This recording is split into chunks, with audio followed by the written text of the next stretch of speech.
இடைத்தேர்தல் நடத்தக்கூடாதுன்னு சொல்லிட்டு இன்பதுரை வந்து இன்னைக்கு தேர்தல் ஆணையத்தில் வந்து மனு கொடுத்திருக்காங்க. எந்த அடிப்படையில் இடைத்தேர்தல் நடக்கக்கூடாது?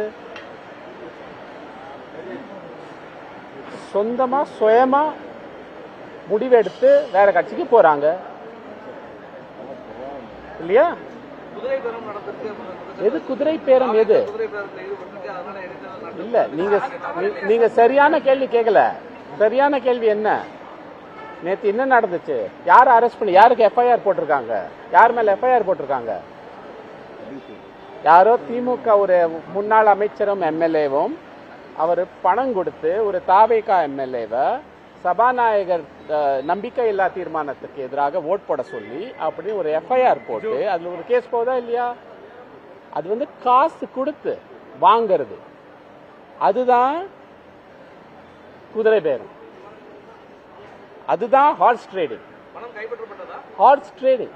அவரு அதாவது ஆஃபர் பண்ணிருக்காங்கன்னு சொல்றாங்களே, அதே இல்லீகல். நம்ம சட்டப்படி அதை கொடுத்தாலே, அந்த பேச்சு எடுத்தாலே இல்லீகல், தவறு. அது ஹார்ஸ் ட்ரேடிங்கா? இங்க வந்து எம்எல்ஏ சுயமா ராஜினாமா செஞ்சு வேற கட்சிக்கு போறாங்க. அதான் இது ஹார்ஸ் ரேசிங், அது ஹார்ஸ் ட்ரேடிங்.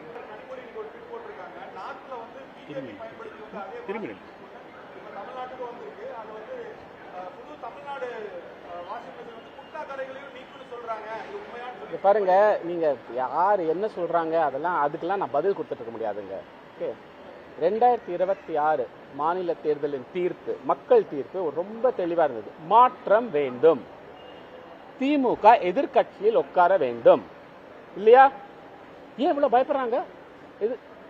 எதிர்கட்சியை செயல்பட்டா என்ன பிரச்சனை? ஏன் அப்படியே பதறாங்க? என்ன மறைக்கிறாங்க? என்ன பயம்? என்ன இருக்குது உள்ள? என்ன கண்டுபிடிச்சிடுறாங்கன்னு என்ன பயம்? ஏன் திமுக அதிமுக மறைமுகமா பேச்சுவார்த்தை நடத்தி நான் எப்படியாவது ஆட்சியை பிடிக்கணும், ஆட்சியை கவுக்கணும்?